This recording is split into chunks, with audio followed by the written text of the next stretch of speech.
Were you surprised? Looking in the direction of the voice, John and his mother were standing there. Hey, what's going on here? To my question, John and his mother snorted in response. We're moving in with Mom. We threw out your stuff. If you don't like it, leave. That's right, we don't need a daughter-in-law who doesn't care about her husband. Get out now. And we don't need that unattractive grandchild of yours either. But, this house. I was about to talk about the house, but I realized something and stopped. Maybe driving them out of this house isn't a bad idea. Well, you're gonna regret this later. I don't care what happens to you. My name is Alyssa Thompson, a 35-year-old working housewife. I live with my husband, John, and our son, Michael, who's in first grade.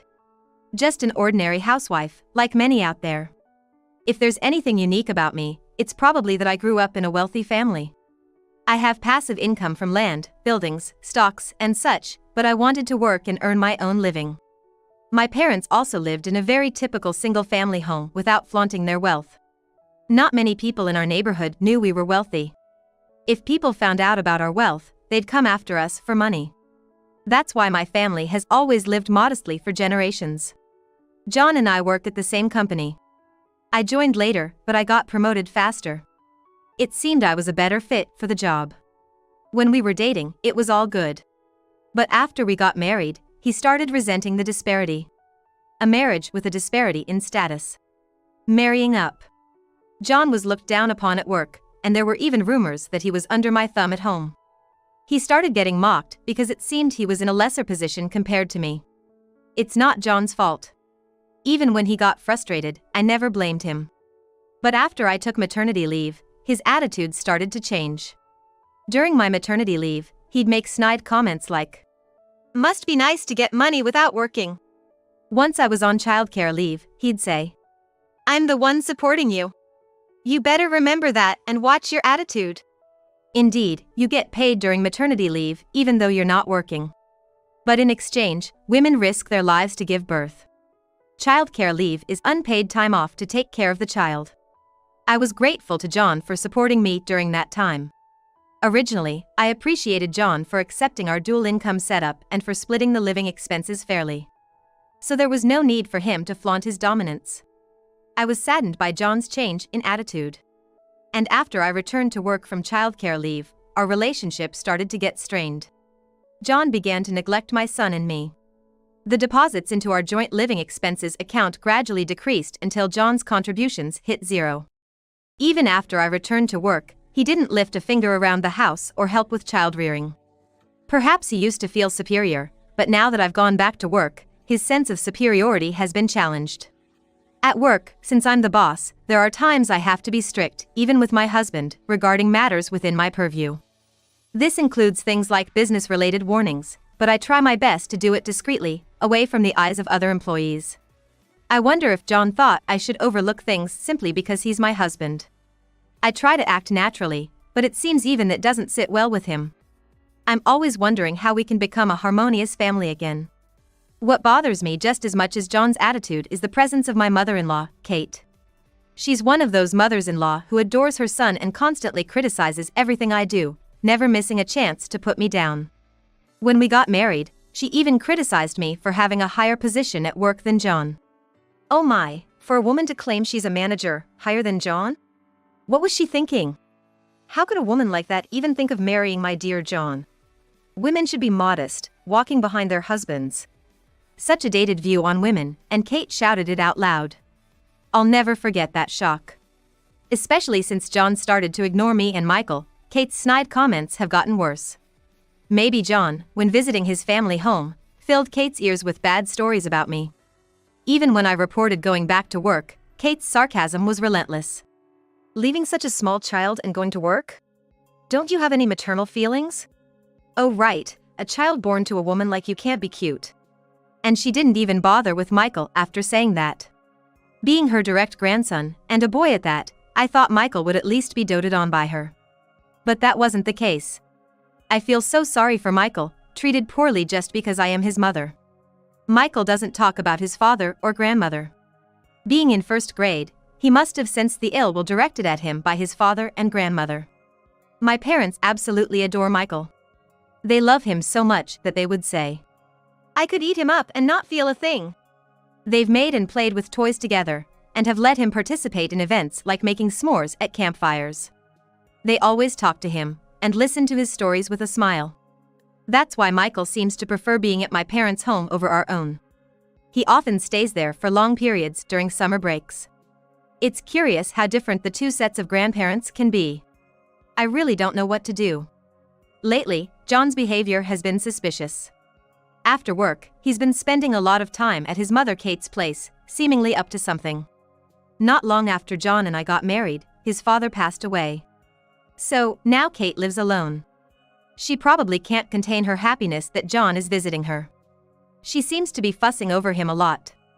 John eats dinner and even takes his showers at Kate's house, which means less work for me. But I can't shake off this bad feeling. What could John be plotting? The only thing I can think of right now is that he might be considering moving in with Kate. Kate has always been keen on living with John. Every time the topic of moving in together came up, I remember she would glare at me as if I was the enemy. When our relationship was strong, John used to say, "It'll just be Alyssa and me." He always managed to politely refuse the idea. However, ever since he started trying to assert dominance over me, he's become closer to Kate. It seems he wants to live with Kate, who's on his side. And he probably wants to belittle me even more. Currently, I'm the one taking care of the living expenses for me, John, and Michael. I earn more than John and also have some inheritance from my family, so we aren't struggling. But I had always wanted to live on the money we earned, not relying on inherited assets. That's why I haven't told John about the inheritance. I wonder what he's doing with his salary. Perhaps he's spending it on his hobbies or trying to please Kate. I really don't want to live with Kate. I don't want to be constantly nagged at, and I certainly don't want Michael to be ignored or verbally abused at home. It's sad that John doesn't pay attention to Michael, but that's still better than him facing outright hostility. If we move in together, it's gonna be like walking on eggshells. Lost in thought, I muttered to myself. Michael overheard me. "Mom, what's moving in mean?" I was taken aback, realizing that Michael was right next to me while I was lost in thought. "I'm sorry, I was just thinking." "Tell me, Michael. How would you feel if we started living with your dad's mom?" Michael is a smart kid. It's better to inform him somewhat than trying to hide everything. After pondering my question for a moment, he replied, "Grandma Kate? If we're gonna live with a grandma, I'd prefer your parents. Grandma Kate doesn't talk to me." Seeing the sadness in Michael's eyes hurt. He must have wanted attention from Kate, even though she's the way she is. This made me both sad and angry. How could she treat her own grandchild this way? One day, as these concerns weighed on me, something decisive happened. When I returned home from work, Michael rushed out to me. Mom, Dad's doing strange thing." Seeing how flustered Michael was, I had a sinking feeling. "What happened? What did your dad do?" Michael pointed to the garden from the front door. Looking at the garden Michael pointed to, I couldn't believe my eyes. My clothes, books, Michael's clothes, and school supplies were all thrown into the yard. "Hey, what's this about?" As I stood in shock before the pile of clothes and books, I heard John's laughter. "Surprised, huh? What of you? A worthless wife standing in front of a trash pile." Looking in the direction of the voice, there stood John and his mother, Kate. Still not believing the scene before me, I asked John, "Hey, what's going on here? Not just my stuff, but Michael's too?" "I know you don't like me. It might take time to forgive, but if you call it harassment, well, I guess I can understand. But Michael's just a kid in elementary school. What on earth are you and Kate thinking, dragging him into this mess?" I felt my blood boiling in anger. To my question, John and Kate snorted in response. "Because my mom's gonna live with us, I threw out your stuff. If you don't like it, leave." "Yeah. We don't need a wife who doesn't care for her husband. Leave and take that not-so-cute grandson you gave birth to with you." As John and Kate laughed loudly, something inside me snapped. Not content with just tossing my things, they threw Michael's out too. And to say, in front of Michael, that he's not cute and not wanted. Enough is enough. I've been patient for too long. "All right then." To my response, John and Kate were overjoyed. Grinning, they spoke loudly. Now you see how important I am. No matter how high and mighty you act, without me, you can't get by. Exactly. It must be hard for a clueless wife like you. Thinking you're better when you should be following your husband. It's pitiful, really. I let out a deep sigh. Michael and I will leave. I assume this means you want a divorce? At my question, John exclaimed with delight. Don't like it? If you don't, kneel down, beg, and say you'll serve me. And don't forget to act humble at work. Then maybe I'll reconsider the divorce. No need. I'll go to the lawyer's office by tomorrow. As I responded calmly, John looked taken aback. What? You're sure about the divorce? You set it up this way, with this stunt. Did he think I'd cry and beg? Clearly flustered by my unwavering stance, John was at a loss for words. Seeing this, Kate chimed in. Why are you being so arrogant? John's offering kind words, and you ignore him? You're really an infuriating daughter-in-law. I replied as I picked up the clothes thrown in the yard. I always tried to support you in my own way. But it seems you never noticed. That's it. I don't want to be with someone who doesn't value Michael and me. Michael was quietly gathering his clothes and school supplies. I can't imagine how painful it must have been for Michael, still in elementary school, to have his belongings thrown away by his father and Kate. I didn't show it, but I was seething with anger. In the midst of all this, I suddenly remembered something about our house contract. There was a special clause in our lease. But that house. I started to talk about the house, but then I realized something and stopped. Maybe it wouldn't be a bad idea to use this to get back at these two. Well, y'all are probably gonna regret this later. Not my problem anymore. Heh, what do you think you can do all by yourself? Don't come crying back to me later. John seemed frustrated that things weren't going his way. He repeatedly hurled insults at me. With our belongings packed, Michael and I left our home. Later on, carrying our essentials, Michael and I took shelter at my parents' home.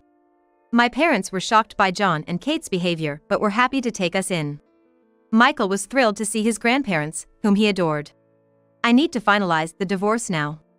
Leaving Michael with my parents, I started thinking about the next steps. Then, I consulted a lawyer who had been a long-time acquaintance of my family. Having dealt with financial matters for a long time, he was experienced in divorce cases involving monetary disputes. The most important thing was child support for Michael. While I could support Michael on my own, I intended for John to uphold his responsibilities as a father. The next day, I returned to our former home with the lawyer. At our old place, John was quickly setting up to live with Kate. Kate, with a wide grin, greeted us. I laid out the divorce papers on the table for John to sign. He quickly filled them out, seemingly eager to be free. Then the lawyer started explaining the child support. The mention of child support made John and Kate erupt. Child support? I've been embarrassed because of you, and now I have to pay? What a pitiful woman. All you think about is taking money from John. John, you don't owe her a dime. Quite the predictable reaction. Regardless of what you think, Michael is John's son and your grandchild, Kate. I'll go to court if necessary. At my words, John stood up in anger. But the lawyer calmed him down and explained the reasonableness of the amount. Damn, if we didn't work at the same company, I could have handled this differently. John muttered in frustration. Of course. Since we work at the same place, if word got out that John was dodging child support, it'd be a scandal. To which I added.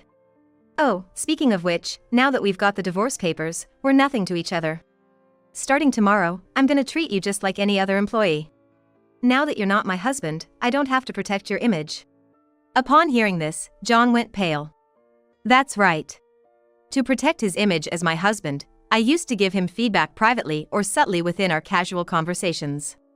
But the truth is, John isn't that competent in his job. He gets scolded almost daily by other supervisors. Seems he finally realized how much I'd shielded him. From now on, he'll be scolded by his ex-wife, too.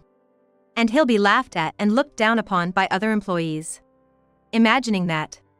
He fell silent. After the divorce was finalized, I started taking measures against John and Kate. First, I transferred all the bills I'd been covering, like rent and utilities, to John. Then, I sent him an eviction notice. Hey! What's this eviction notice? Why is it coming in your name? A few days later, John called after receiving the eviction notice. Well, it was time for the lease renewal, and I decided not to renew it.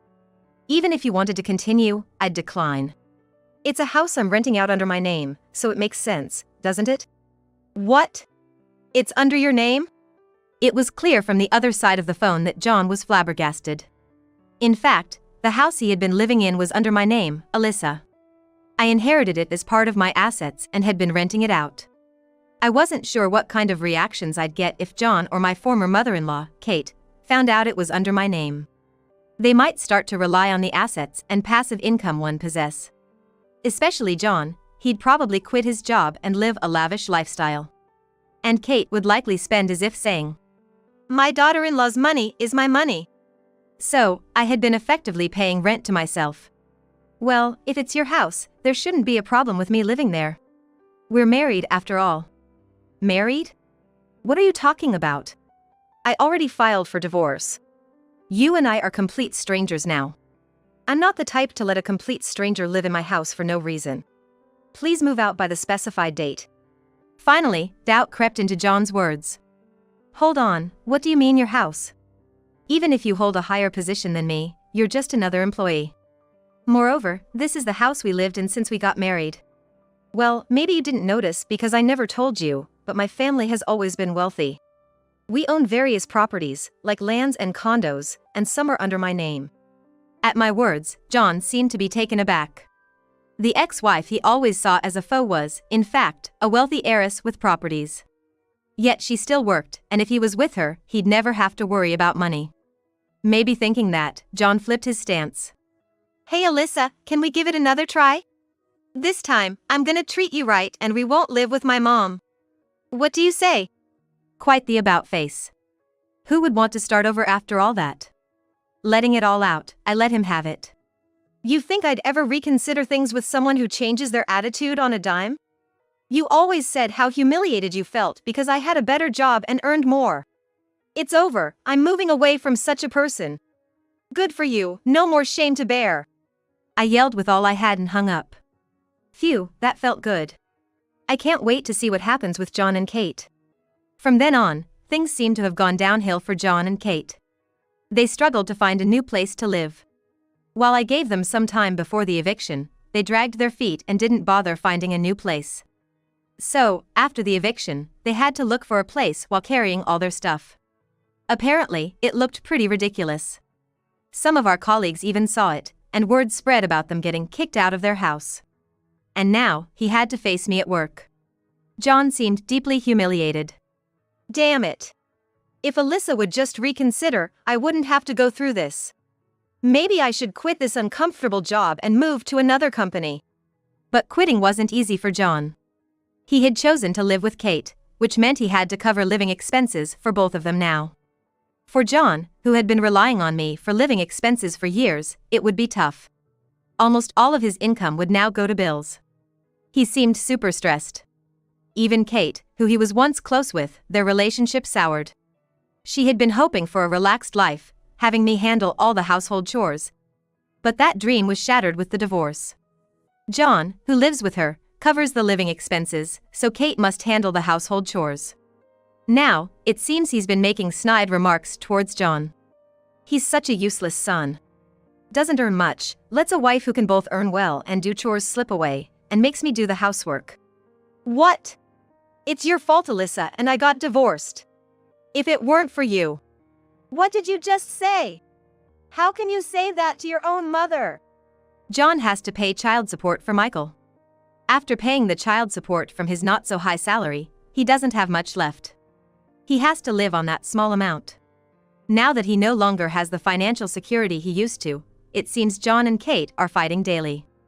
They might split up and end up living lonely lives on their own. But whatever happens, it's none of my business. In front of his colleagues, John probably couldn't ask me for help. He'd just be ridiculed, clinging to his discarded ex-wife, begging for assistance. I chuckled at the thought. Since then, I've been living in a small apartment near my parents' home with Michael. Life is easier both financially and mentally with the help of my parents and without John and Kate around. Michael's face has brightened a lot. When I come home, He rushes to me right away. Mom! Today at school. Hold on, sweetie, wash your hands and put your backpack away first. Then tell me all about it. He chats a lot with me and my parents. Seeing Michael's smile, I feel good about the divorce and regret keeping him in that environment before. I used to be preoccupied with my relationship with John and Kate, not thinking about the future. But now, I can live for a clear goal, Michael's happiness. I've realized the importance of relationships with those around you. Michael, are you getting along with your friends? No one's being mean or anything? Yeah, I'm good. Everyone's nice, and if someone says something wrong, they apologize and everyone forgives. Even kids know how to be considerate and apologize. I'll try not to act rudely towards others as well.